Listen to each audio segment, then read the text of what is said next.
Man, I was looking for my Ravens Christmas hat. I couldn't find it. Not your Ravens Christmas hat. Yeah, it's like purple and black. All Santa things black Harbor. with Garland and Calvin present Fanboys. Yes, Fanboys is a weekly breakdown of the Lamar sports world Santa. from a fan's perspective. Now, here are your hosts, Garland and Calvin. All Things Black presents Fanboys. We back. And We back. We back. We're back after our 3-week bye week or 4 week. I looked, the last time we recorded was November the 22nd. Like, good gracious, we got Thanksgiving. We way behind. All Yeah, that stuff. man. Yeah, We had y'all. bye weeks, and you know what I mean. Like most of the sports, NFL, they get 1 week bye week. We get like a 2 or 3 week bye week. Yeah, 'cause, you know, we got real jobs and shit. We got other things. Trust me, yeah, work and life, boy. Exactly. How things going over there, Garland? Man, great. Heading into the holiday season. I'm a little bah humbuggish around this time. I don't know why, but looking forward to the holidays, looking forward to birthdays, because cap season's coming up. So y'all Sagittarius, get your little last hurrahs, get your little parties up, because next week the goats will be looking down on all of you. Absolutely. We are the beginning and the end. So if y'all didn't understand, listen, like I tell people, if y'all didn't understand how important Capricorns are, we celebrate Jesus' birthday in the Capricorn season. I'm about to say, Jesus was a cat. What more we need? Now, of course, when you listen to some people, they be like, well, if you read the Bible, yeah, he wasn't really born then. Or if you look at any cartoon, it was in the desert. It wasn't no snow. Whatever. Guess what? Whatever. Guess what? They put it in December. Exactly. All you gotta do is watch the Boondocks, the Christmas play episode to really learn about it. But don't make no difference. Jesus is a cat. Exactly. And try to take off in March. Go ahead and try to take off this amount of time in March. Go ahead and give some gifts in March. Let's see, they're gonna give you a week off in March. Exactly. Ain't gonna happen. Ain't gonna happen. Hey man, other than Ebenezer Thomas over there, I'm not in the bah humbug mood. I'm actually I want to say looking forward to the holiday, only because we get time off. I got the grandson now. He's at the age where he's not going to recognize Christmas, but he's at the age where when he gets stuff now, he like to play with it and run around. He gets excited. So we get that from him now. So I'm happy about that. But hey man, things over there. He running things. Yeah, like he cream corn over there. He running things. Yeah, man. If y'all don't know, we call him the landlord. So the landlord, collecting rent, going to the circus. He doing it all. Hey, as always, we are live on YouTube right now. So if you do subscribe to us, you can see us on YouTube live right now. Otherwise, you can catch us on all the podcast platforms. And if you are a Spotify user, then you can actually see our gorgeous faces when you're listening to the podcast on Spotify. Yeah, yo. Fresh hat. Because, there's always Raven season around this bitch. Yo, I want to say one thing. Shout out to, I went to the doctor last week, and the nurse practitioner or physician assistant, I had on my Crocs, and I have a widget of Michael Jordan on one of my Crocs. And so the lady looked at it, she said, "Is that Steve Harvey?" I was like, "What?" I got all these sport themed things on my Crocs. Why would I have Steve? I was like, yes, I'm a big I'm a big fan of Steve Harvey. Mr. Hightower fan. Yes, I'm a big Mr. Hightower fan. Family Feud. I'm Steve Harvey. I'm gonna tell y'all something. You people out there, that's why I got a sports talk show.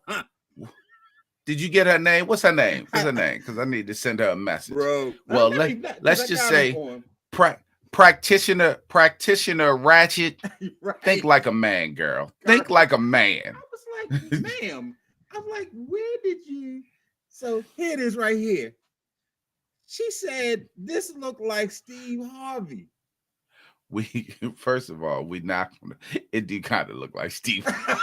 It did though. When I looked at it, I was like, "It's the mustache." Yeah, I was like, you know what? It did look kind of like Steve Harvey. But why would I have Steve Harvey on my daggone shoe?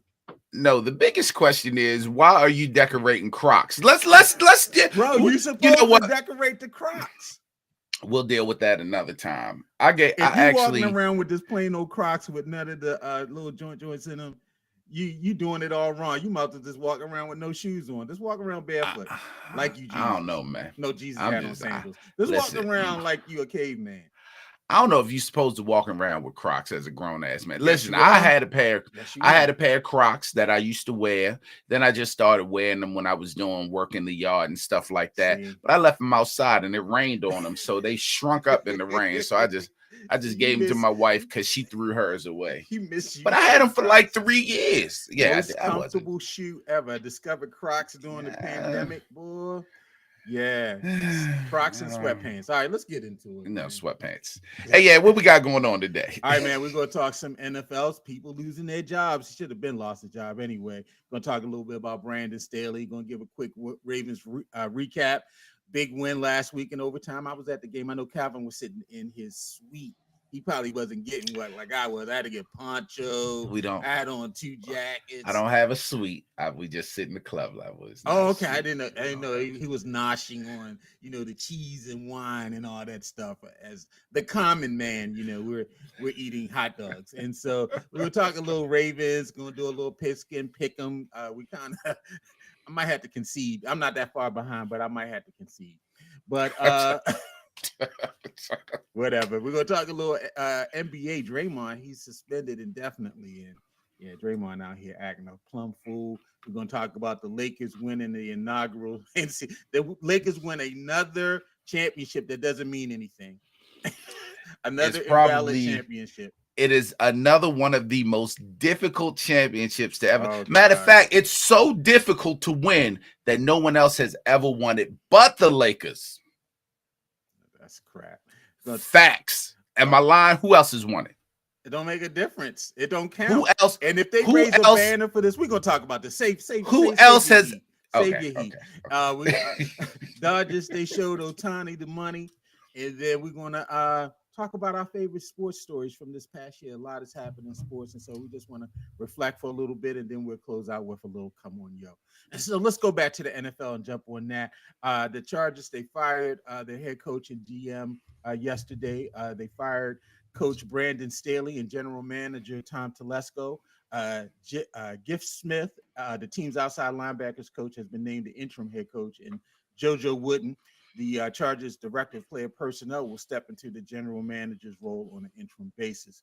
The Chargers were 24-24 under Staley, with one playoff berth in 2022 that ended in a 27-point blown lead to the Jacksonville Jaguars last year, which was the third largest comeback in playoff history. And so what took the owner so long to do what he should have did last year after they lost to the Jaguars?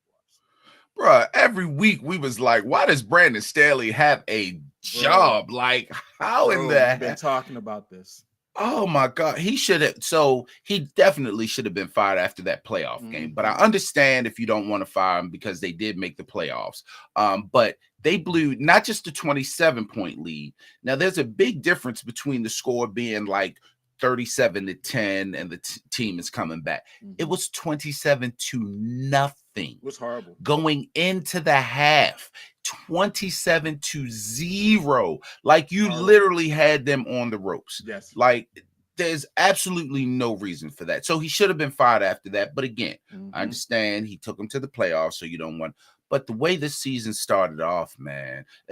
Actually, let's go back the year before that when they should have lost to they should have beaten the Raiders in the wild card game. That was the first year that they almost it was the last game of the season. They win that game. The last game of the season. That's right. He mismanaged the clock. And David Carr looked up like, oh, that's what y'all trying to do? And I think it was a timeout or something that he took on defense. When the Raiders were literally going to give them the ball back to give them a chance to win. They were trusted it, but they took a timeout, and David Carr had that look like, oh, okay. And they went and got that first down, and the game was over. Like, he should have been fired. But again, I understand. But this season, you have Justin Herbert, you have Keenan Allen, you have Austin Eckler, you have, just name alone, Mack, you have a Joey top Bosa, 2-3 defense. Just in name alone. He should have been fired. The Ravens game should have been a fire. You know how bad we get on Harbaugh. Right. He was worse than John. He was worse than John that game. That's how we won the game, because he was bad. He should have been fired. But, you know, all things due in time, and he finally got here. So, yeah. I mean, see you later. See you later. It's just amazing. Only thing I hate about it is, you know, this the early talk of Mike McDonald might be a candidate for that team. That's the early talk. So hopefully not. Yeah, I hope I hope a brother gets it. I know I like Mike McDaniel, and so I hope a black man gets it, but it's not. You know, Brandon Staley is a textbook definition of a person who gets to fail up. You know, he was on Sean McVay's staff. I remember about 3 or 4 years ago, if you just knew Sean McVay or you saw him on the street and you were a white man, that automatically guaranteed you to get a head coaching job in the NFL. And so just about everybody from that staff got jobs after they lost in the Super Bowl to the Patriots. Let's not forget they did not win. And so a lot of these guys have gotten opportunities to fail up, and Staley's one of them. He was supposed to be this defensive guru. They never were in the top 10 in defense during his entire time there. They've wasted several years of Justin Herbert's playing career. He couldn't keep Joey Bosa on the field. You get Khalil Mack. You really should have been doing more. You have one of the best passing quarterbacks in the league, and you had Austin Eckler. You have all of these weapons, Keenan Allen and others, Mike Williams, and you just could not do anything with it. It is the example of people getting opportunities that maybe is just too big for them. You know, and you have people like Jim Caldwell, who won in Detroit, who won in Indianapolis. They don't get chances. But, you know, you get these guys who are 1 year flashes in the pan, and they get chances. And so we'll see what happens. More than likely, we know what's going to happen. It's going to be some hot shot, young. I'm just going to go ahead and say it's going to be some hot shot, young white dude, some hot shot, young white assistant. Like Eric Bieniemy would be great in this position. Louis Riddick would be great as your GM. But are they going to get an honest shake? No. Now, Eric Bieniemy, that's a person that deserved a head coaching job. He had to make a lateral move in order to try to get himself in position to get a head coaching job. And I don't even think he's going to get one now because the Commanders are such a terrible team. You know, you got to be on a hot team. You got to be under someone that's hot. And so we'll see. And I think as long as they're, you know, this is never going to change as well. They're in the AFC West. You have the Chiefs there. I don't know if they're ever going to get past Andy Reid and the Chiefs. This would have been a prime year to do it. I think it's a down year for the Chiefs, and they had enough weapons that they really could have competed. And now that you got Sean Payton in the AFC West as well, he's got Russell Wilson playing well. It gets tougher now. It's no clear path that you guys are going to get to where you should. And the Raiders are playing well. And the Raiders, Antonio Pierce got the Raiders playing well right now. And so the conference itself has upgraded, and now you're in flux. And so we'll see what happens. Well, the only thing I think that may save them from getting a young white assistant is Jim Harbaugh. I think Jim might be thrown. They might throw some cash at Jim. It's a good coaching position. They were rating the possible openings because they think that possibly the Chicago Bears job might be open at the end of the season, even though you got Fields who's playing well and they've won a couple more games. The thought is that Harbaugh, if that position opens, they're going to definitely throw as much cash as they can at Harbaugh. Maybe they make a move and go get Herbert for those 2 high draft picks, and Wilson and Fields and Herbert trade. Fields and those 2 picks trade them for Herbert, and that gives the Chargers an opportunity to start over, get a young quarterback. You take an established quarterback and Herbert to the Bears, who have some weapons there.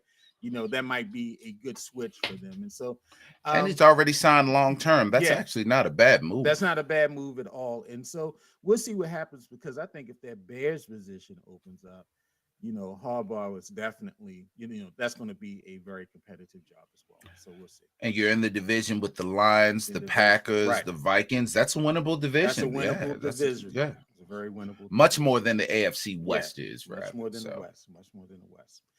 Boy, our Ravens are doing some work. The Ravens came out of the bye, although they looked a little rusty. They beat the LA Rams 37-31 on an overtime punt return for a touchdown by Tylan Wallace. The win moved the Ravens to 10-3, with the Dolphins' loss to the Titans on Monday night. It also gave them the number 1 seed in the AFC. Now, the Ravens' odds of clinching the number 1 seed went from 23% when they went into the bye to 54%. And they now have a 35% chance to make the Super Bowl. And so, what's your thought, Calvin? Will the Ravens keep this number 1 seed? They got 4 tough games to close out the season. They go down to Jacksonville. I understand it's going to be a nor'easter tropical storm down there, just like the rain we got on Sunday and Monday this past week for the Ravens game. Going to be a similar conditions on Sunday night when they played the Jaguars. Then on Christmas Day, they go out to San Francisco or Santa Clara to play the Niners. Then they come back and they have the Dolphins at home. And then they close out with the Steelers. All of these teams fighting for playoff position. And so what's your thought? Do we keep this number 1 seed?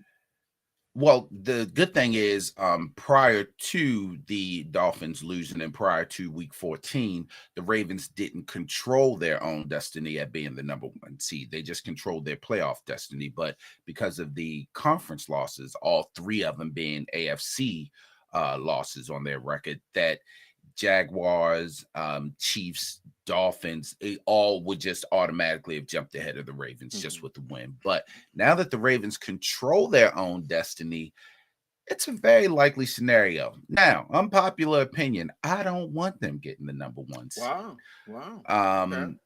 Because of the bye week. Now, because of ego, of course, you want them to get the number 1 seed. But let's think about it. Remember, they had the number 1. Well, I don't know if it was number 1 or number 2, but they had bye week some years ago when Steve McNair was quarterback. Colts came to town. Colts came to town and won a field goal game. Yes. They just flat. Remember that? The last time they got a bye, the Titans came to town and beat them. I don't want the bye week, man. I want just look at the bye week they just came off of.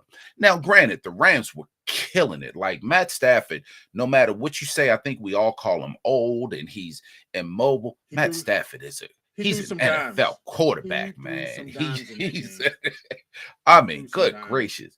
But I don't want that bye week. I want them to get the number 2 seed at the most to just go ahead and continue playing. That still gives them home field advantage unless they have to play the number 1 seed, which would be in the AFC Championship game. So I don't want them to get the bye, but they have a chance to do it. I truly think they can beat Jacksonville tomorrow night. I don't see that as being a problem. I think the rain would actually make it better for them because that keeps Trevor Lawrence from throwing the ball around, and he's playing on a high ankle sprain. So that may be advantage Ravens, even though they are favored anyway. That Niners game is going to be tough, man. I believe the Niners are the best team in football right now. So that Niners game is going to be tough. Miami coming to Baltimore. We owe them, and it's going to be right before the new year. I think they can beat Miami and Baltimore. And the Steelers game just may not mean enough to the Ravens to have to actually give them their all. So hopefully if we go into that last Steelers game where the Ravens don't have to really give it their all, meaning that they don't have to put the starters in and the game just is for posturing rather than positioning, we might lose that game, but it may not mean anything. So we'll see. But I think they have a great chance at the number 1 seed. I just rather them have the number 2 seed. Okay, that's interesting. I would rather. I saw something on Twitter, and I was just looking at it, pulled it up. Sarah Ellison, she does a lot of Raven stuff on Twitter, and she was talking about the history of the number one seed since 1990 in the playoffs. 34 of the last 66 Super Bowl participants were number one seeds, and that was about 52%.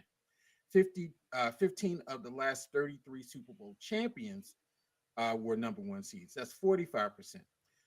48 of the last 66 number one seeds won their first playoff game. That's 73%.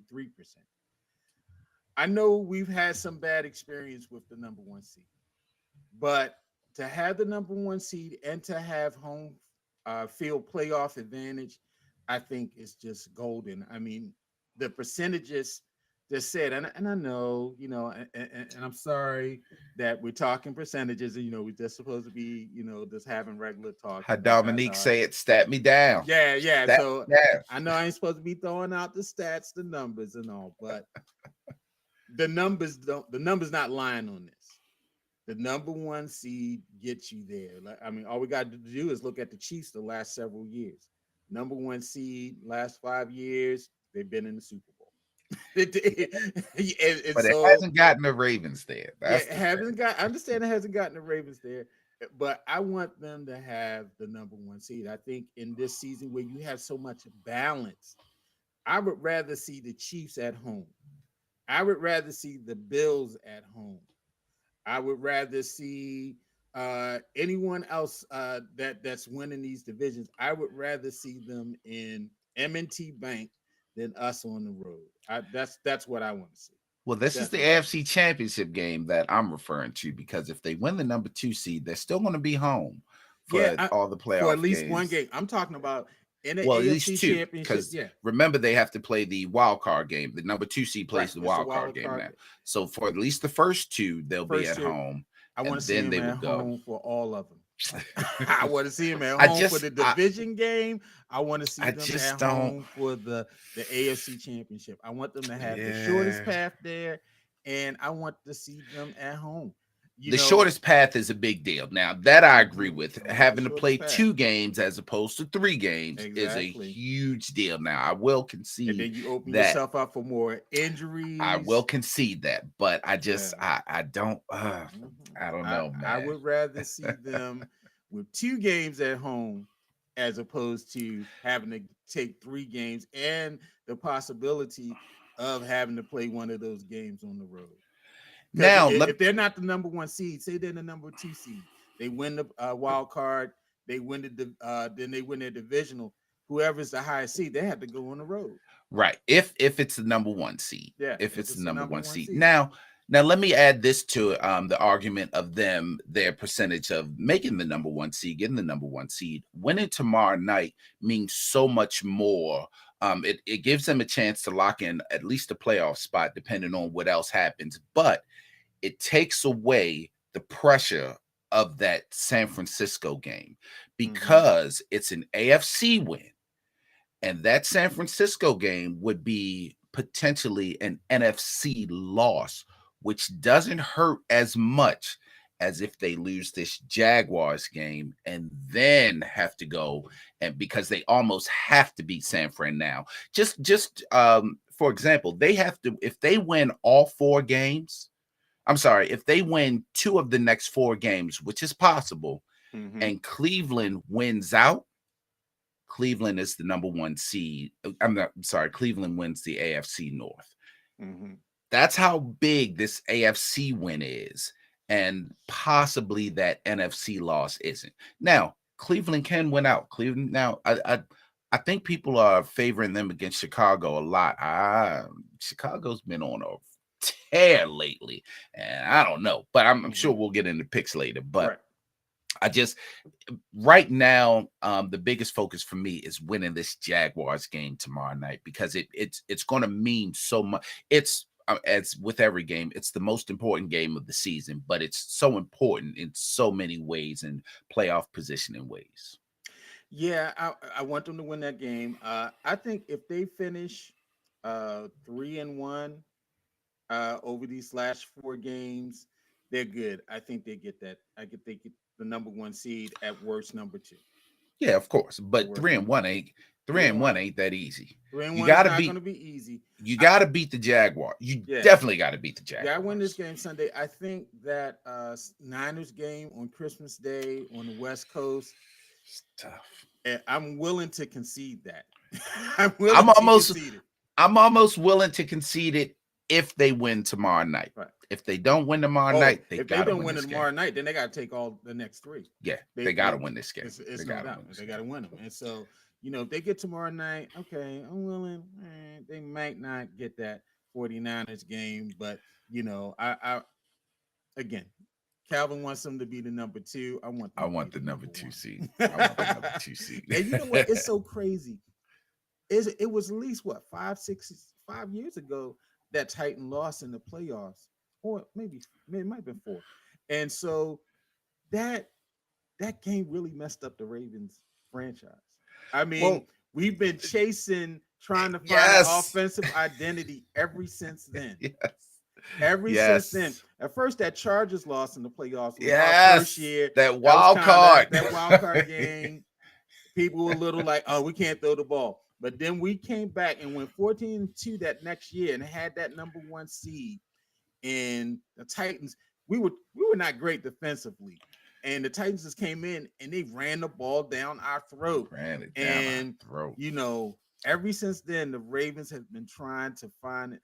Oh, we run the ball too much. Lamar's just a running back, and we've never been able to escape it. But this year, it really hurt Lamar's reputation because what do they talk about with Lamar? No matter what he does, what's his playoff record? He can't win in the playoffs. This is that. It really, really killed Lamar. It really killed his. Even the time we did win, we beat the Titans, and next week we went to Buffalo. And had it not been for a Lamar Jackson goal line interception for a touchdown, we probably win that game also. We was up there playing in a wind tunnel. Yeah, but they were in the game. That goal line touchdown. He can't kick no daggone. Oh, and by the way, we talked about Sean McVay, and we talked about how great of a coach he was. Well, you mentioned Sean McVay earlier when we talked. Yeah. Thank you, Sean McVay, because you ran the ball down the Ravens' throat in the first series, and then get to the 12-yard line and throw 3 incomplete passes and just come away with the field goal. That right there pretty much sealed the game. We didn't know it then, but that sealed the game for the Ravens right there. Yeah.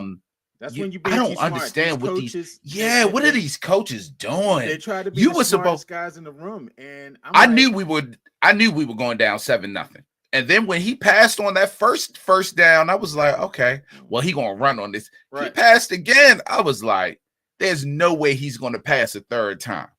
He passed again. I was like, thank you. Kick the field goal. We'll go down 3-0. Thank you, sir. They're smashing them in the run to open up. They were killing us. Killing them. Just running straight, straight up the middle. Yeah.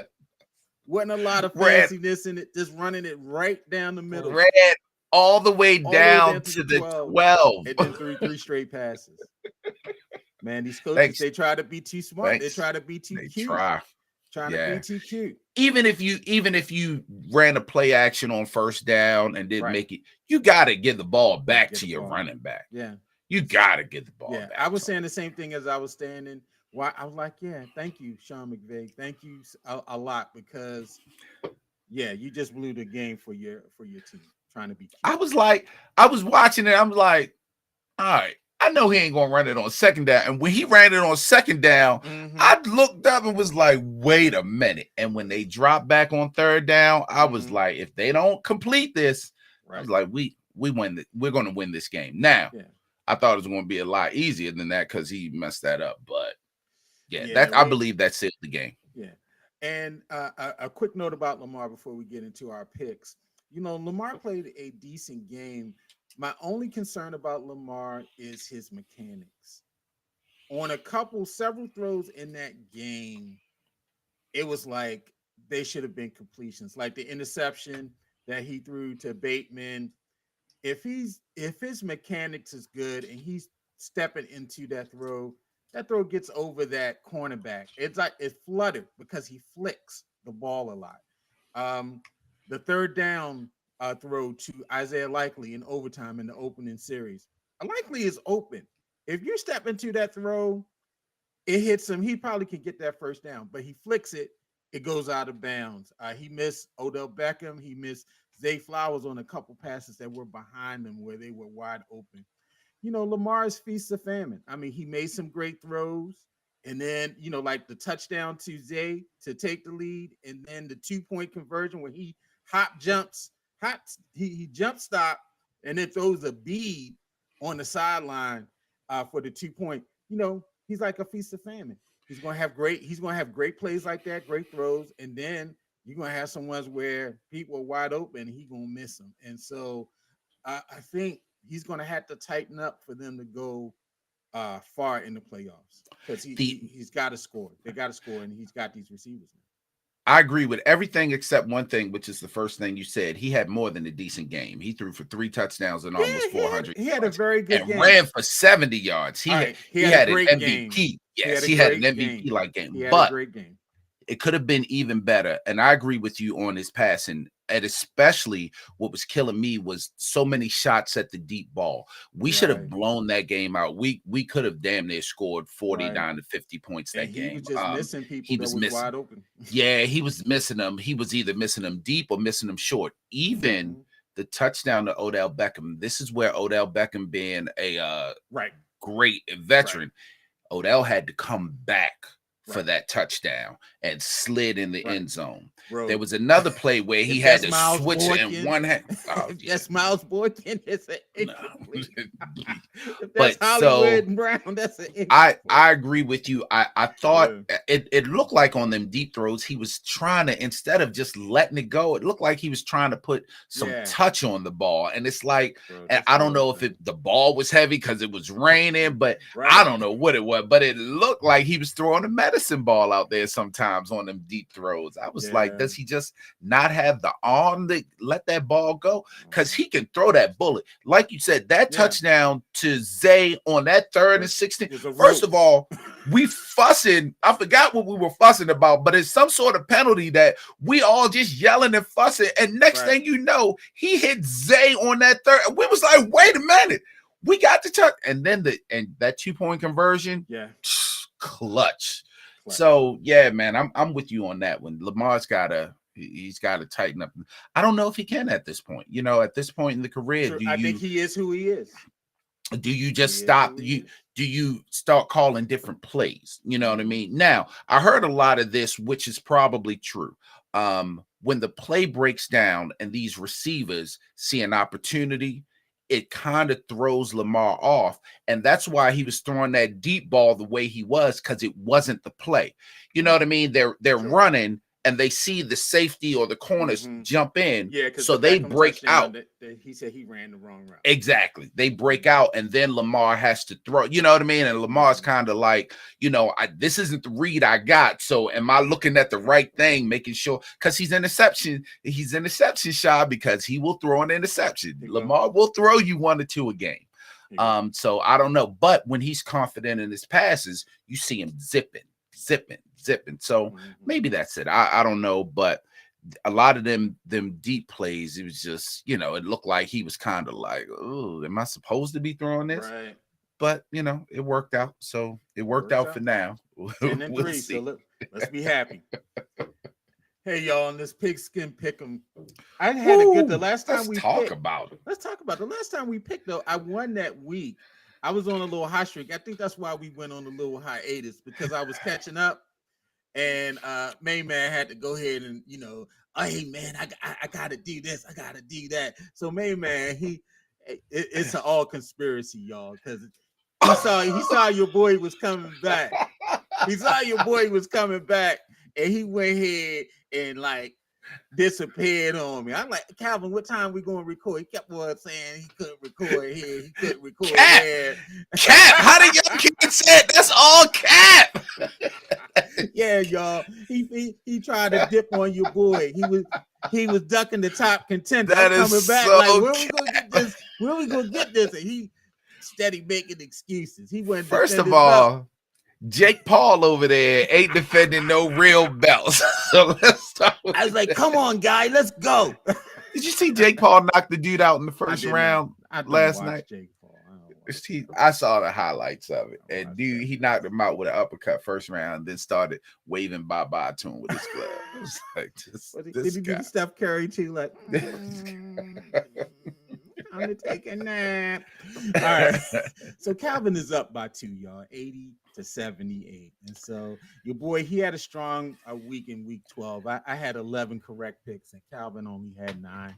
But that's in the past. Now we're at week 15. And so we're gonna go ahead and get to these picks. There are 3 games today. We got some games jumping off soon. less than an hour. Yeah. So let's go ahead and jump into it. All of these games also have playoff implications in them, and so yes, they do. Very important.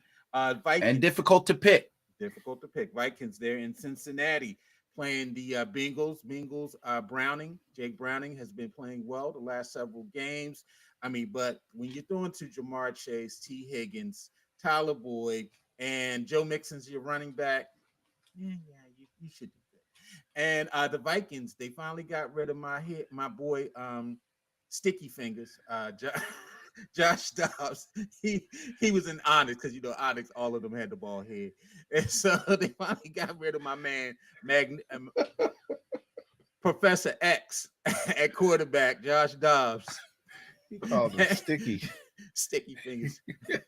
Fredro Starr. They finally sat Fredro Starr down, and they decided to go ahead with Nick Mullins for this game. But the Vikings, they're fighting. They right now they are a wild card team. As a matter of fact, the NFC Central has 3 teams right now in the playoff picture if the playoffs started today. And so, important game, Vikings in Cincinnati. Who you got? Wow. I would want to take Cincinnati, but the Browning is actually playing out of his mind right now. I would want to take Minnesota, but let me take Cincinnati. I'll take the Bengals. Yeah, I'm going to take the Bengals as well. Yeah, Bengals at home. He's playing very well. Vikings they're just scrapping to get by, and they had to go ahead and sit Josh because Josh is throwing the ball. Nick Mullins ain't a slouch though. He's not a slouch. If the defense shows up, I just want to see what they do defensively. I think that's where the battle's going to be. What can they do with Cincinnati's offense? The Steelers, who we all hate, are going into Indianapolis to play another team we all hate as well, the Colts. Colts, they beat us early in the season. They won last week, beat the Titans in a very good game. No, they didn't. They lost to the Bengals last week, but they beat the Titans the week before. It's been a while since we've been on. And so, who are you taking in this game? Steelers, they're down to Mitch Trubisky. He's starting the game. Yeah, for anybody using any of the gambling sites, bet the over on Mitch Trubisky's interceptions. It's usually going to be 1.5. Bet the over because he's going to throw at least 1 or 2. I'm taking the Colts. Okay. Colts should have won last week against Colts the Bengals. Should have won last week, and they did. And I'm taking the Colts as well. Good game for the night game. The Broncos, who've been playing surprisingly very well, they should have beat the Texans in that game. Got down to inside the 10, couldn't score. They had a very big win last week. Well, they beat the Chargers, and so everybody's been beating the Chargers. And the Lions, they have been regressing. I think ever since that Ravens game, they kind of been up and down. They started very hot. Everybody was had a lot of mouth too. Came to Baltimore with a lot of lip. Yeah, they was all like, "What up, though?" And all that stuff. Talking a lot of that Detroit stuff. Jared Goff is better than Lamar Jackson. Come on, yo. They were killing us. Yeah, and so they struggled. And Goff has struggled.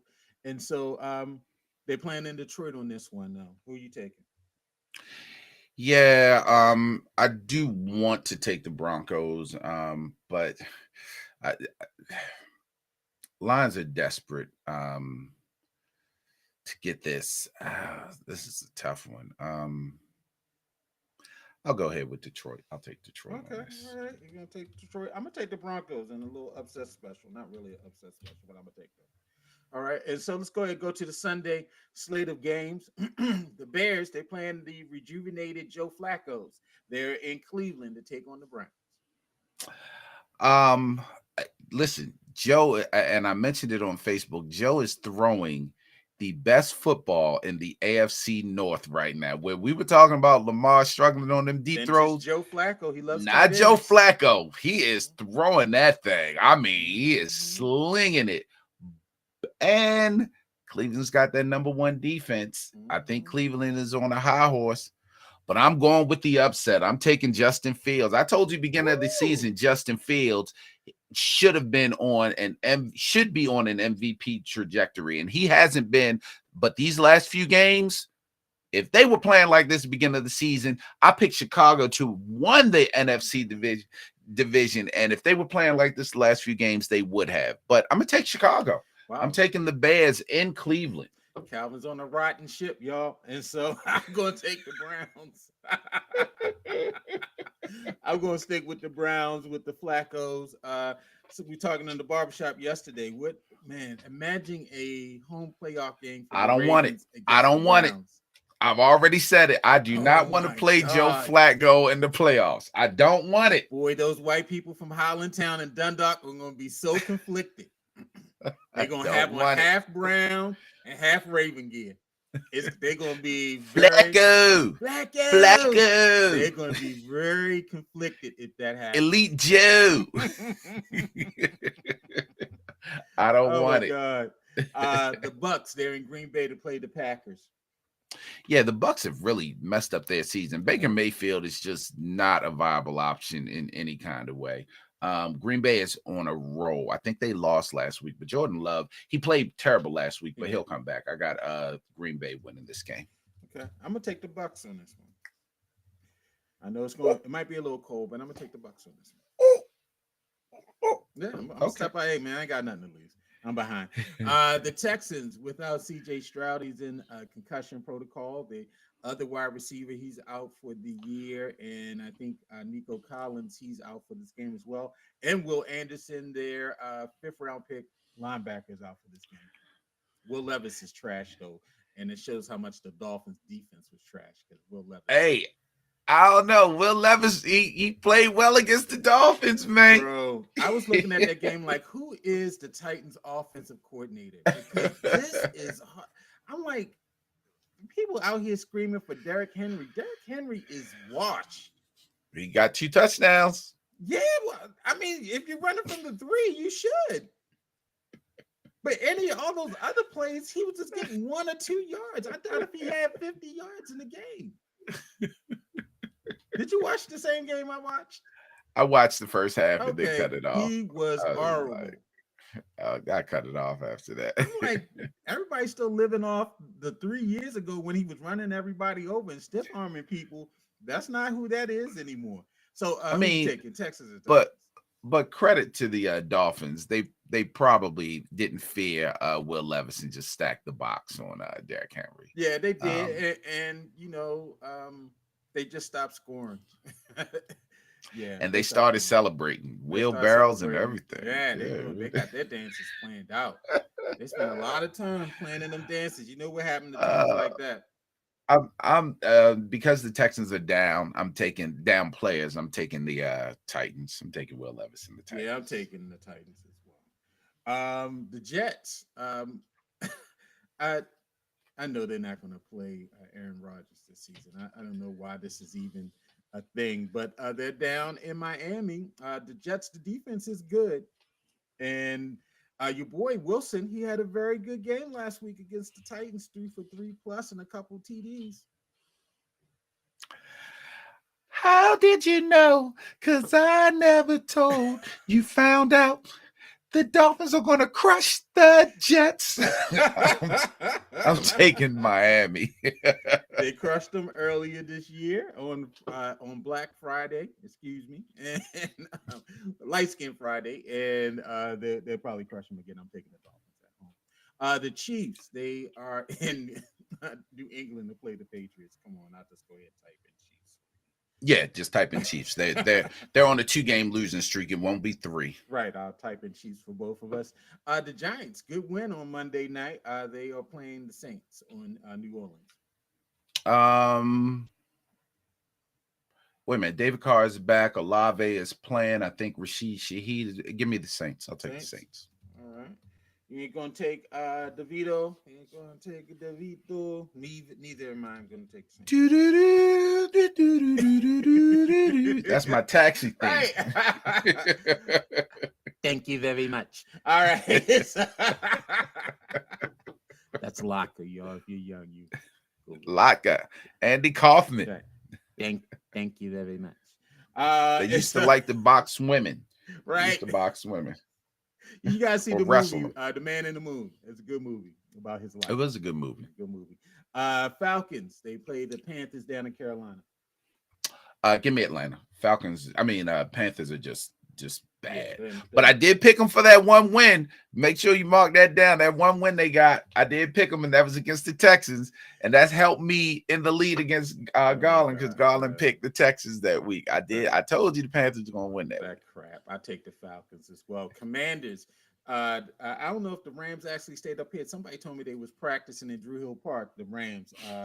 And all they were over in the bowl having practice, and so because they just went here and stayed up here, got some chicken boxes and stuff, got some perks. They got some perked up, and they out here doing a park high strut. They just went here and stayed down here for another week. So they playing the Commanders. Who you taking?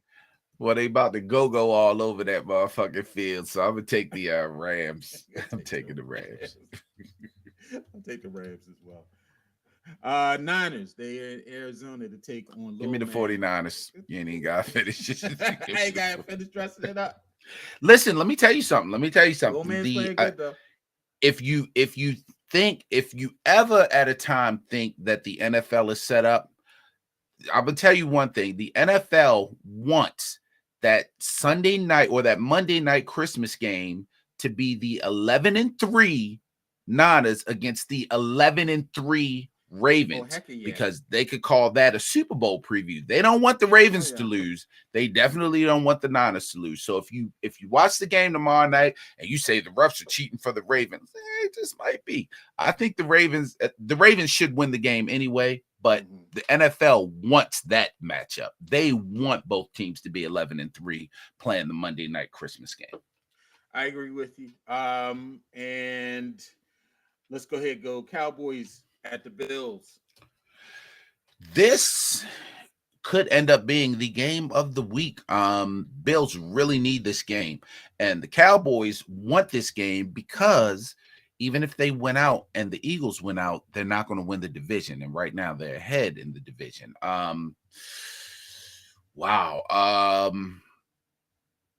This is tough. I'm gonna take the Cowboys on the road, even though they don't play well on the road at all. I think they're down 14 points on the road as opposed to playing at home.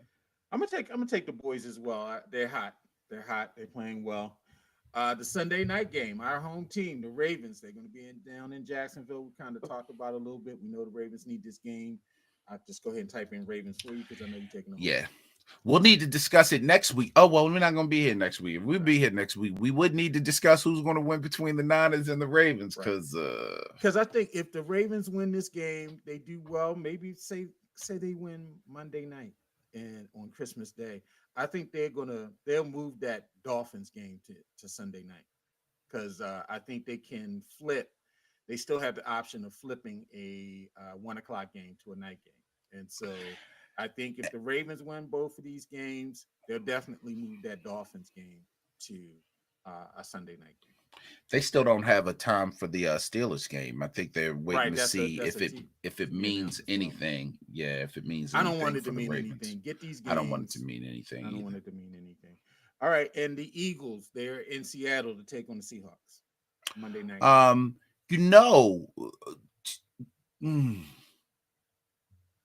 I'm going to take the Eagles just because you got to take the Eagles in this. But if Geno is playing, the Seahawks might give him a little hell. If Geno's playing, I don't know if he's coming back this week. Yeah, I'm taking the Eagles as well. They'll bounce back. Everybody's like it's the end of the world and all those things. I mean, the Eagles, they had a tough schedule, and outside of the Niners game and the Cowboys game where they really got spanked, I mean, they beat the Bills. They had a tough game before the Bills game, so they have been playing relatively well. I think people you're only as good as your last win, and so when they were coming back, winning those games, they were great. But then, they ran into a buzzsaw in the Niners, who, hyped up off of that NFC Championship game loss last year. And then you run into that buzzsaw and the Cowboys at home. It just happens. And so I think they have the schedule's favorable for them to finish out strong and still get the the NFC East. All right, so quickly, the picks. We both take the Bengals over the Vikings, the Colts over the Steelers. We split on Broncos, Lions. Calvin's taking Lions. I'm taking Broncos. Sunday games, we split on Bears, Browns. Calvin's taking Bears. I'm taking Browns. We split on Bucks, Packers. Calvin's taking the Pack. I'm taking the Bucks. We both take the Titans over the Texans, Dolphins over the Jets, Chiefs over Patriots, Saints over Giants, Falcons over Panthers, Rams over Commanders, Niners over Cardinals, Cowboys over Bills, and of course we're taking the home team, Ravens over the Jaguars, and we both take the Eagles over the Seahawks. So we'll see what happens as I make a quest to save my name.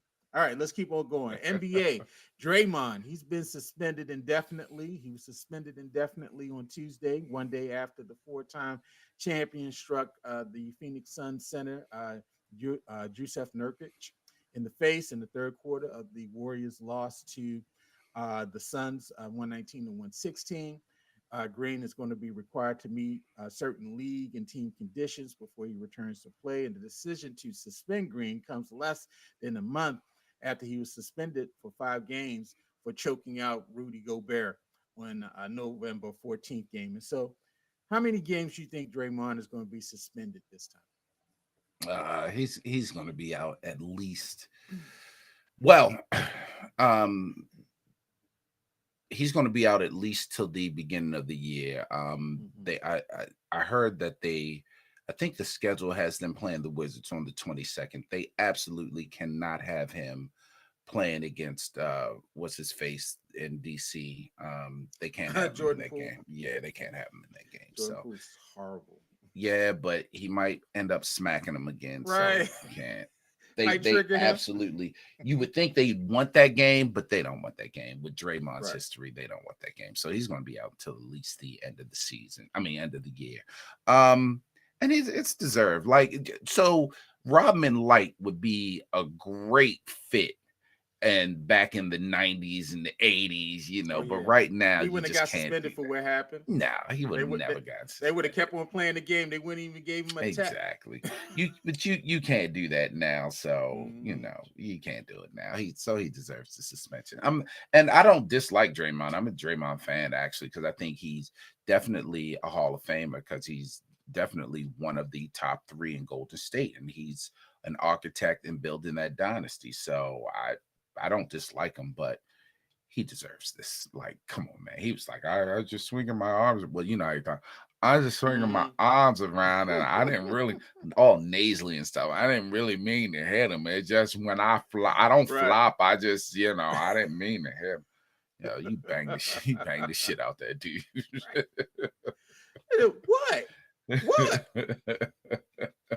Stop, dude. Like, come on, Draymond. I say anywhere 10 to 15 games.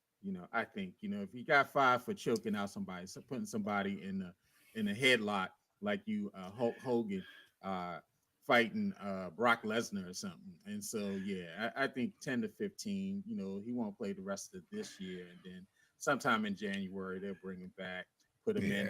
But is it time to break up the Warriors, man? They're struggling. I mean, Clay's been benched. Draymond, he can't stay on the court because he's fighting everybody, getting put out of games, getting suspended. What's the other boy? The forward, Wiggins. He's not playing well. As a matter of fact, both him and Clay have been benched.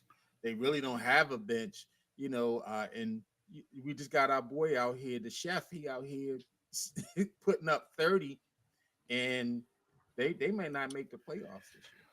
We talked about this last year when I told you I wouldn't be surprised if Kerr retires. I definitely won't be surprised if after this year he steps down. You can't do anything with Clay. We talked about that last year. Also, Clay was on his last ropes. Draymond will probably retire because no one else is going to want him. They just signed him to a new contract, so no one else is going to want to take on that money. So, yeah, it might be it for the Golden State dynasty. Which, it's always sad to see a dynasty come to an end. Unless you're the Lakers and you're like, about time. Even though the Lakers had the chance, the Lakers put them to the end because the Lakers eliminated them when Garland said that if the Lakers faced the Warriors in the playoffs, they would not win. I believe they swept them. Didn't they sweep? No, they didn't sweep. Didn't they sweep? What was it, 4-1? I mean, yes, 4-1. 4-1. A gentleman's sweep. Gentleman's sweep. Okay. I don't know why you keep doubting my Lakers. Lakers, the most overhyped team in the NBA right now, and they win. They win the inaugural in-season tournament last week. They beat the Pacers. LeBron James was named the MVP of the in-season tournament, and the winning team players receive 500,000 stacks a piece for winning. And I think the losing team got half of that, or at least 100,000. That's what we don't care about the money because it's LA. We all rich. That's what y'all care about. That's what your teams care about. It's the love of the sport for the Lakers. LeBron, I ain't hear nothing about LeBron donated that to nobody. That's going right to Bronny war chest. It's going right to Bronny and the other son and the daughter. Listen, he ain't getting that money away. And so, can LeBron use this as bragging rights over Jordan? Once again, it's been a lot of memes about this. Has Jordan banner for this and all? Has Jordan never? How many in-season tournament rings does Jordan have? Never played an in-season tournament. Well, then that's on Jordan. That ain't LeBron's fault. Who has the most rings right now? The rings that count. They all count. The in-season tournament, the bubble tournament. They're the two hardest championships to win. LeBron got 2 trash championships on his resume. The bubble and this tournament. 2 trash. First of all, I'm a Jordan guy, so I rebuke you into getting me to talk against Michael Jordan in favor of LeBron James. I'm a Jordan guy. I rebuke you for doing that. But no, man, why are you hating on the in-season tournament? It ain't the Lakers' fault. It ain't the Lakers' fault that they just started it this year. The Lakers just did what they were supposed to do, which was win it. They won it. Win the stuff that don't make a difference. Congratulations to them. Listen, it made a difference at Navy Federal when somebody got a $500,000 deposit. Harbor Bank. You think they bank at Harbor Bank? They might. You never know. Hachimura might. You never know. Right. Shoot. Hachitachi got his money at the Harbor Bank, y'all. All right, man. MLB, the Dodgers, they showed Otani the money. Shohei, he signed an historic 10-year, $700 million contract with the Dodgers. Otani's contract is the largest in baseball history by more than $250 million.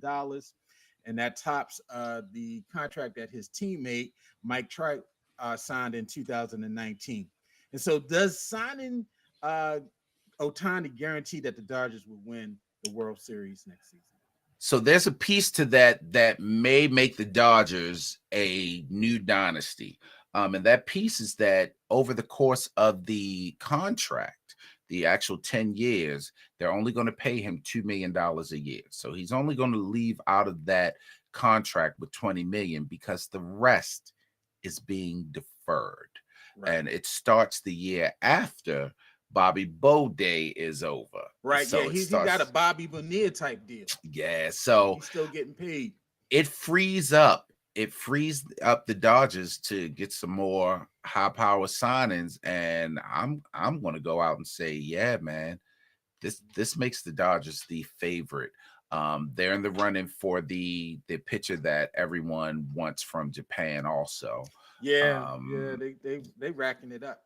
Yeah, man. I listen. It's what? It's gonna be a tough road for my Orioles to beat them in the World Series because the Orioles are going to the World Series. The Dodgers are not even going to get out of the divisional play. All right, man. I don't know. They spent all of this money. This is not the first time they spent this money. They've gone out They spent this money on players, and it's gotten them absolutely nothing. Yeah, They but won a Shohei, hundred plus games last year and could not get out of the divisional round. They won 100 games before that, the other year, could not get out of the divisional round. you don't And like LA teams because you know the Dodgers won the bubble World I Series, love right? the Dodgers. I mean, come on. Jackie Robinson, of course, every black person in America should have some Dodger blue in their blood somewhere if you love baseball. And so, yeah, I love the Dodgers. But no, I just I don't know, they're man. gonna find a way to blow it. Shohei is a different character. Now, Shohei the didn't do all I, that much with the Anaheim. Uh, actually he did. It's I just mean, he Anaheim that ain't did, do all that but much. but did it elevate? Did he lift up the team and carry them? He No, actually carried them as much as he could. Trout was hurt for he a carried lot them of the to like years. fourth place. Yeah, but he did what he was supposed to do. It was everyone else in the management that didn't do well. Now, I think the Dodgers overplayed their hand only because you're not getting the full Shohei experience because he's not going to pitch next season. And we don't know how he's going to pitch the season after that. This is his second Tommy John surgery on that elbow. So he's just going to be relegated to hitting this year. So we'll see. But he's a different character, man. I don't know. I think he's a difference maker. And you put him in a lineup that includes a Mookie Betts, that includes a Freddie Freeman. Hey, man, I don't know. I don't know. Mm, mm, He might be that piece. mm, All right, so Otani, I'm trying to think. When did he come to that team? He's been with that team since 2018. Say, I think he was 4 years with yeah. So California. and so they won 80 games, 72 games. The COVID short season only 26, and they never won more than 77 games the final 3 seasons that he was Yeah, there. but I don't think They that's all had losing Shohei's. records. He What had was a losing Shohei's? record. What was his I averages? mean, he was a multiple MVP. I mean, he was the best player in the game. I understand, but the best player did not make that team better. Yeah, but he made them better than what they should have been. Let me put it Mm, that way. I just I mm, understand what you're saying, but unlike basketball and football, where that one player can change everything, in right. baseball you can't change everything. That one player cannot change everything. He can just make you competitive. Okay. Well, I'm Um, gonna take your word. I don't think he makes that team better. okay. All right. All right, so let's go ahead. Let's talk about our top stories. I know this is a little long one because we have not talked in a while, so we had a lot to get through. So thank you for being patient with us. And so we're just going to run through a couple of our top stories and just end up with "Come On Yo." And so I'll start off. Of course, in 2023, the top story, one of the top stories, was Deion Sanders. You know, I call him subprime, but I'm gonna just go with Deion Sanders this time. Deion Sanders. I mean, the most polarizing sports figure I had to say in sports this year. You love him or you hate him. I mean, if you were against Deion and you're a black person, get ready to be called a hater. Get ready to be called a traitor to your race. If you question Deion and Deion's motive, if you didn't want to turn the University of Colorado into an HBCU, you were anti Deion. And for as much bluster as Deion had, I'm on board of saying I want to see Deion succeed. I said that's going to take at least 2 years because I wanted to see how he does with his recruiting. You're not going to be able to turn the roster over every year like he did the first year. You could only do that in the first year. And he basically cleaned out that roster. It was like maybe only 10 or 15 players left from the previous year. He brought in all new players. So this was his team. They started off good and then ended up very bad. I mean, he only won one in conference game in the Pac-12. Now they're going to the Big 12. And so I want to see what he does in terms of recruiting. He did snag a couple people in the transfer portal, offensive linemen, where they needed some help. See if that helps Shador. He lost his offensive coordinator who took a head coaching job. He's lost his defensive coordinator. So it's a lot of flux there. And they did not end the way that they started. Deion started the season, started screaming, "Do you believe now?" but he kind of ended the season very quietly with his gold whistle around his neck. And so, I like I said, it's all going to come down to recruiting. It's all going to come down to how he's able to bring players in and coach them up and see what they do. And so, Deion Sanders is my first top sports story of the year. My first top sports story of the year has to be Lamar Jackson. There was a period here in Oh Baltimore my and God. in the NFL where no one knew what was going to happen. Us season ticket holders were hanging on the edge because we were not ready to purchase any tickets if you did not have Lamar Jackson under center. You had everybody from the grocer to the Uber driver to people that don't even watch football weighing in an opinion on should the Ravens give Lamar Jackson what he wants. Deshaun Watson got it. Is Lamar better than Deshaun Watson? You had people saying maybe the Ravens should just let him go and go with Tyler Huntley because he's just as good as Lamar Jackson. You had other fans from other teams. Fans from other teams. Fans from other teams that have been calling Lamar a running back all his career, like, we'll take him here, though. We'll take Lamar. Come sign with us, Lamar. Come sign with us.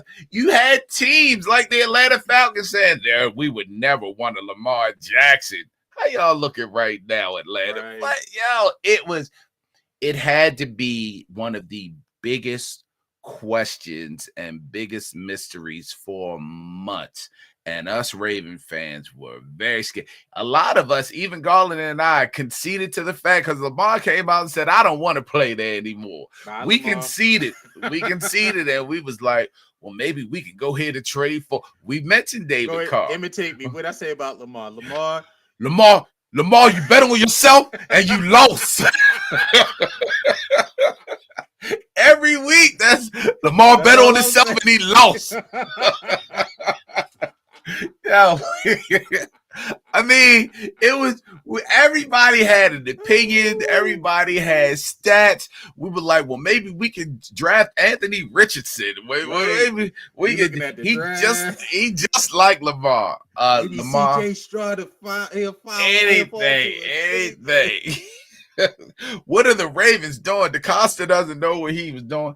And unfortunately, a lot of the opinions were also split down the racial lines. You had black people in Lamar's corner for the most part, and then you had white people that were like, he can go, dude. We don't need him in here and be more, dude. So it was crazy. Then he signed, and then everybody who had one opinion switch to another opinion. So glad we got Lamar. Other teams, he a running back anyway. He ain't even worth the money. It was such a crazy ride, and remains the same way right now. But Lamar Jackson is my top story of 2023. Definitely polarizing. I have a realtor that I work with. She was like, "Yeah, Lamar gone because his mother then sold the house. She didn't put the house on the market." I'm like, oh Lord. Everybody had an opinion about Lamar. So, my next big sports story of this season is what I call the death of college sports. And we have conference realignment, NIL, and the transfer portal. Now, several conferences have the Pac-10 or the Pac-12 no longer exists. They basically sucked up all of the Big Ten, sucked up all the money-making teams from the West Coast and added them to the Big Ten. You had teams going to the Big 12, leaving the conference, the ACC, they're adding teams. And so we've seen major conference realignment, all about TV money. That's what it's all about, is for these teams to be able to make as much money as possible to expand their broadcast reach and to get that revenue. And because of that, we've seen really what I call the death of college sports. I mean, I grew up with Maryland being in the ACC. I mean, that is the fondest memories I have of Maryland. They've been in the Big Ten for quite some time now, and it still doesn't feel right to me. I still think of them playing Duke and North Carolina and Virginia, all of those teams, NC State. And it doesn't excite me that they play Indiana and Michigan, that they're playing Ohio State. There's no connection there. But this is the new found way of college sports. And so with NIL, not everybody's making major money off of this, but a lot of your big schools, a lot of your major players are. And so now you have players who are basically bidding out to the highest bidder. And that's why they're jumping in the portal. It's like, what can these teams offer or schools offer to players to come? And so I think the amateurism that they were trying to hold on to over these last several years, that's all out the door now. It's really going to boil down to paying the players openly. I mean, now you're going to a 12-team playoff system for football next year. And if I'm a player, I'm a top player. Why am I going to play in these games if you guys are not paying me? It's an injury risk for me to be playing in these additional games that you're making billions of dollars as an institution, and y'all not paying me a salary to do this. You don't provide me with any health benefits to do this. So I think as you move to expand these playoffs and all of these particular things, you're going to see that they're going to break down this thing and just go ahead and just pay the players. It's no way they can keep on doing and expect the players to play. They're already dropping out of the bowl games. So every day you're seeing more and more of these top players are, I'm skipping the bowl game. I'm skipping the bowl game. Now, a couple years ago, it was a travesty. How's he going to skip the bowl game? Now it's just, I understand, because there's a lot of money on the line.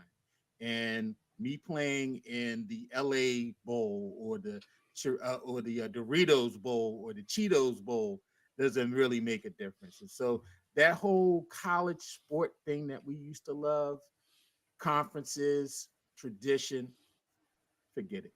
It's done. And so this year, I think the death of college sports is definitely one of the top sports stories of the season.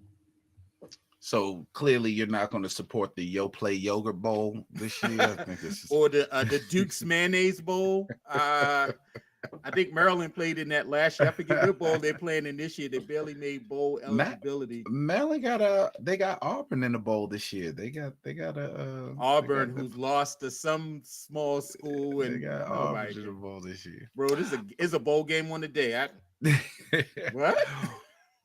My second biggest story for me in sports is Ja Morant, another hugely polarizing figure. It actually tested the mettle of the NBA, and it just, I mean, Ja Morant, if you don't know, of course, was videotaped with a gun twice. The first time he got suspended, then the second time he did it again. It was like, well, what do you do now? I think he's preparing to come back. He's just coming off of his 25-game suspension. I want to say this week. I think it's this week where he comes back and plays for the first time this season. But there was so much conversation about what is the NBA going to do to curtail this? Does the NBA have a right to curtail this if he is a licensed gun carrier? Like it really tested a lot of theories. It also put into question his father. Is his dad his friend? Because his dad is on the court with him, ready to fight Shannon Sharp in games, and his dad is on social media talking trash. Like, so is he his friend? Is he his father? Where did people fail? And if you remember, Ja Morant came onto the scene almost out of nowhere. He wasn't highly recruited. He wasn't thought of a lot, but then all of a sudden he just took off in college, and he was drafted when Zion Williams was, and he has surpassed Zion in the NBA. But Ja Morant was a huge story. Of course, again, he was suspended twice, and now he's about to come back. But yeah, 2023, Ja Morant is my number 2 biggest story in sports. All right. And my final biggest story in sports is these group of people: DraftKings, FanDuel, Barstool, MGM, Caesars, ESPN Bet, if you're kind of wondering who these people are, but you may already know, these are sports books, and sports betting has basically taken over sports. Period. All of the sports. Uh, Do my teams right now. yeah, he doing his. He gave out some gambling advice a little earlier in the podcast, so please go back and listen about some points in one of the games. And so he's Mitch Trubisky in the over under of interceptions. He gave out a tip. Bet the over. Yeah, so sports betting is just taking over sports. Every commercial is sports betting. The vice president for finances of the Jacksonville Jaguars, he's going to jail. Sports betting, using the company credit card to buy watches and to place bets online. Now you have teams, they are clearing out stadium space to put sports books into the stadiums. The Orioles have done it. The Ravens have done it. I'm sure the Commanders, everyone, the Leonsis is moving his team down to Northern Virginia. And trust me, whatever they build for him, we'll have a sports book. He already has a sports book at it's not MCI anymore, but Capital One, where they play down in DC. There's already a sports book in it. When I went to the Sixers game a couple weeks ago, sports book in Wells Fargo, they're everywhere. Sports betting, and so I think what this is really going to open up the league to is, and we've already seen a couple players have been putting little minor bets in, and they got pinched. This is really going to affect one of the outcomes of one of these major sporting events. May it be a Super Bowl, an NBA championship, a World Series game. I will not be shocked in the next 2 to 3 years that we're going to have a major sports betting point shaving scandal in one of these big games by a player, by a coach, by a GM or an owner that is addicted to gambling because of all of this money in the game. It's billions of dollars, and these owners are just sucking it up. And there's really not a lot of regulation in it. And to me, it's nothing to stop it. You're getting this inside information. You know what's going on. You can place bets. You can have people place the bets for you. So I will not be surprised that in a couple years, we're going to see a major scandal involving one of the top 3 sports in terms of betting on a game. I think it's already happening, but moving on. Trust me, it just has not been exposed. Because you're not going to the bookie and he's not extorting you. The old guy's like, "Hey, come here, you are. Let me break your leg." Excuse me, I'm sorry, Italians. I'm not trying to put you in a certain category, but yeah, you don't have a bookie. And so your bookie is online. It's your modem and stuff. And so yeah, I'm sure it's already happening, Calvin, but it hasn't been exposed yet. And trust me, it's going to be a game like, yes, I bet on this game, and it's going to be investigation. And yeah, look out for these NFL refs. That's all I'm saying. Refs, yeah, come on. So my third biggest story, I'm gonna have to bring it back home. So this may not be national for everybody, but the Baltimore Orioles, after spending so many years in the basement and giving us hope in 2022, they came in 2023 on fire. They were the number 1 seed in the American League. They won the division. Like we have never felt. So if you don't know, we love the Ravens, but Baltimore is an Oriole town. Most of us in Generation X, our first love is baseball, which makes our first love the Orioles. We are huge Ravens fans, but make no mistake, when you walk around through Baltimore, you see people donning Oriole caps, Oriole shirts. There's no bigger sports love in Baltimore than the Orioles. And again, the Ravens got 2 Super Bowls since the Orioles won their last World Series. But we are a baseball town.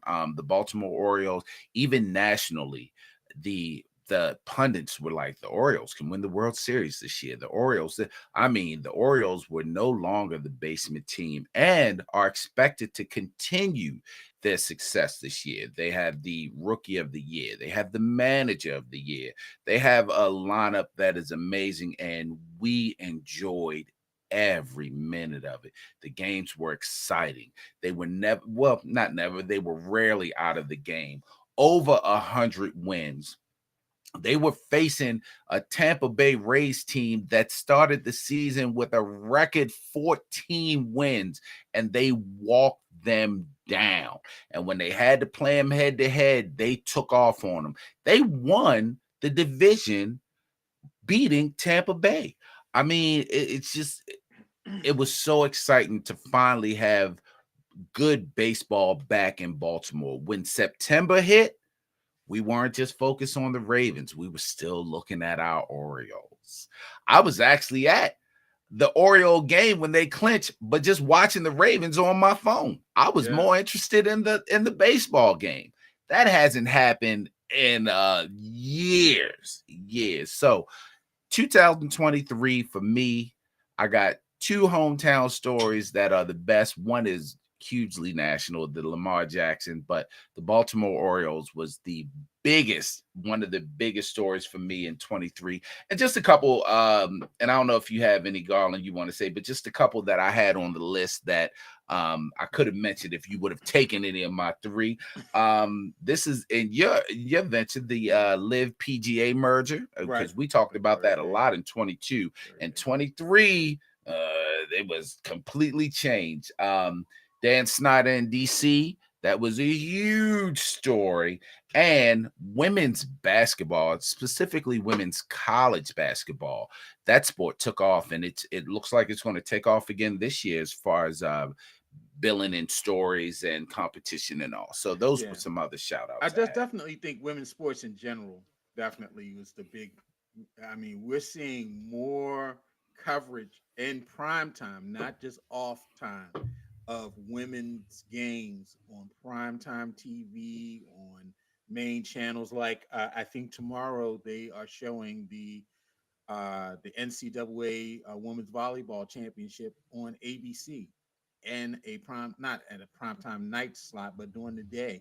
And so, traditionally you didn't see those games. Nobody was, now you have people talking about Caitlin Clark. You have people talking about Angel Reese. You have people talking about the Las Vegas Aces, and they're great players, and Wilson and the others that are on that team, and like you never had before. And so, yeah, definitely, I think the explosion of women's sports, particularly in the coverage of it, is a big story. And Angel Reese and the LSU Tigers are coming to play Coppin, and those tickets went on sale. And I believe those tickets are in excess of $100 now, and possibly more with the resellers. When has that happened at Coppin, a Coppin women's basketball game? Yeah, in Baltimore. They're not going to LSU. They're coming here to Baltimore. Are they playing at the arena, or are they playing at Coppin? I thought they were playing at Coppin. I'll have to look at it again. I think all of the police districts will be there. So, so white people, it's okay to go. Because I'm just gonna let you know it's gonna be safe, because the Western, the Northern, the Northwestern, the Eastern, the Southern, every police district in Baltimore City that will be the safest neighborhood in America that night. I think it's there. I have to look it up and see, but I think let you know that outside of the Ravens and the Orioles games downtown, it's going to be safe for you to come to West Baltimore that night on Warwick Avenue in Gwynns Falls. All right, so you're gonna be all right. Hey man, come on, yo. I didn't really have a big come on, yo. I just want to say, hey man, enjoy the holiday. Love on your family. Love on your loved ones. Embrace them. This past year, I lost my mom. As a matter of fact, I got Ruth's son on here. That's been my name on the screen for a while. And my mom loved holidays, particularly Christmas. She was a big Christmas person. I mean, decorations. She was a major shopper. I always tell people my mom started shopping for Christmas in August. catching sales and just holding gifts all the way to December. She loved to give gifts. She loved to adopt families and give them food, all of those particular things around the holiday. And we miss her presence this year, but it's really taught me that time is short. And so take this time, this season, if you got some days off, sit down, rest, reflect, reach out to a loved one, reach out to a friend, do something that you love to do to take care of yourself. But in this holiday season, just love on those people that are loving on you as well. So come on, yo. Just enjoy the holiday season. Well, looks like Ebenezer Thomas has gotten into the holiday spirit a little. Humbug.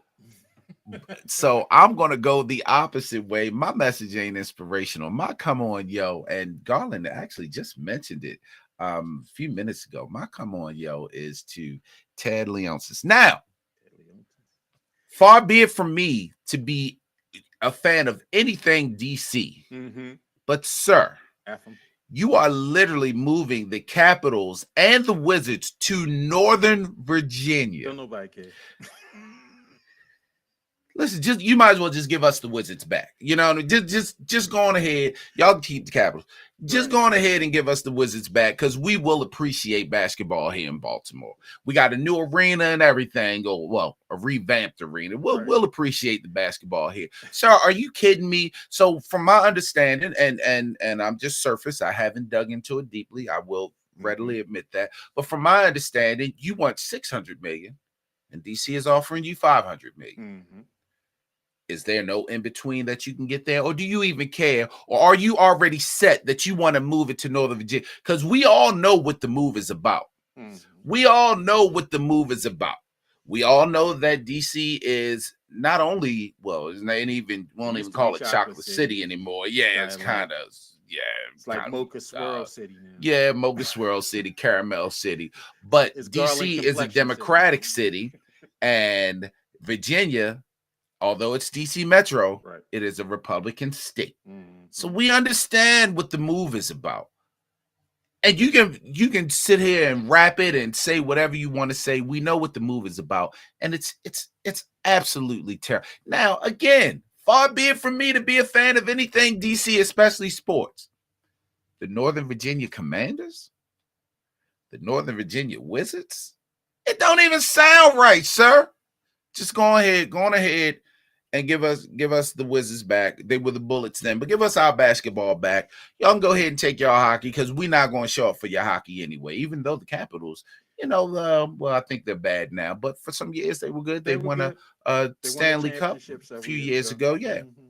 But go ahead, we'll let you take them down there. But give us our basketball back. Guess what? He said he'll lead the Mystics. The Mystics can still play in DC. I bet they can. But the Mystics did win a championship not too long ago. Elena Della Don and the girls won the championship not too long ago. Matter of fact, they were at the Christy Tolliver and some of the Maryland girls were at the Ravens game not too long ago. Yeah, they were honored at the Ravens game. So and Christy Tolliver is a Mystic. So I think last time I checked, she was a Mystic. She's been all over the place. But so the Mystics, the Mystics will be there, so you can go see the Mystics. But yeah, bro, don't nobody care. I mean, the Wizards, they're perennial losers. They picked the wrong year to tank. They should have been tanking last year to get Wembanyama, but they're losers. Nobody, people of color, our brothers and sisters were not going to the Caps games. And so, man, take those losing franchises and go ahead, go wherever you need to be whoever you need to be. No, I don't know. No, because we go to Wizards games to see the other teams. Right. You know what I mean? We go to Wizards games. You won't have to go through Northern Virginia traffic to go see the Lakers. No. Wembanyama is coming in February. Now, what if I want to see him next year? I'm trying to I got to go down. They're just going to go to Springfield. Where did they say they were going to go? First of all, it's already a mess getting to D.C. You don't even want to go farther into it. That's a mess to get to the Metro. I know. Come on. Just drive to the Greenbelt Come on, station. You just gonna have Come to on. the green belts. Come on. I don't know who's worse. You moving the teams or Paul and firing Michael Jordan. I don't know which one of y'all are worse. Yeah, Mike. Who fires Michael Jordan, yo? Mike said, all right, I'm ready back. I'm ready for my job now. Mike said, all right, Come I on, went yo. here and played and boost up the revenues for you. I want my ownership piece back. Go ahead, sell me the team. I'm ready to take over the team. And Paul said, excuse me? What? You what? You squeeze me? Come on, Ted. Come on, Abe. He said, Michael Jordan, if you don't get out my face with them bell bottoms on, with them slippery Earls on. First of all, don't they weren't bell bottoms, they were just wide leg boot cut carpenter jeans. Get out my face with them boot cut jeans on with the slippery Earls. And his backwards Kango. Right. And his backwards Kango. Well, and cigar in his mouth. You better go smoke that El Producto and get out my daggone face.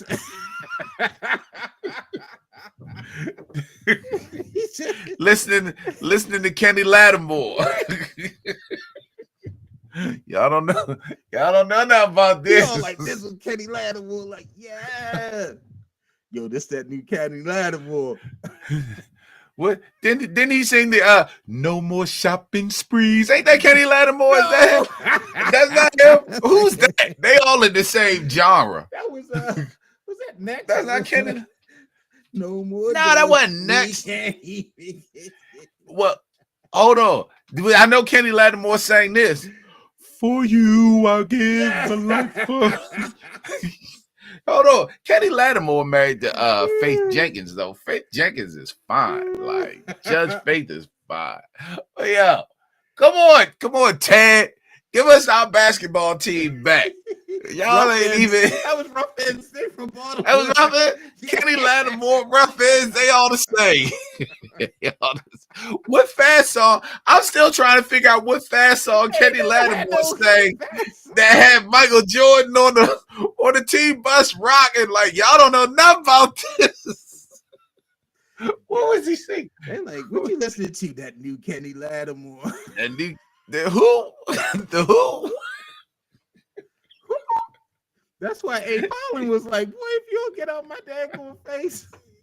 He was probably like, if you sell me the team, I can get a Kenny Lattimore concert here. You don't take your yellow eyes, boot cut wearing, slippery Earl wearing, they were boot cut smoking.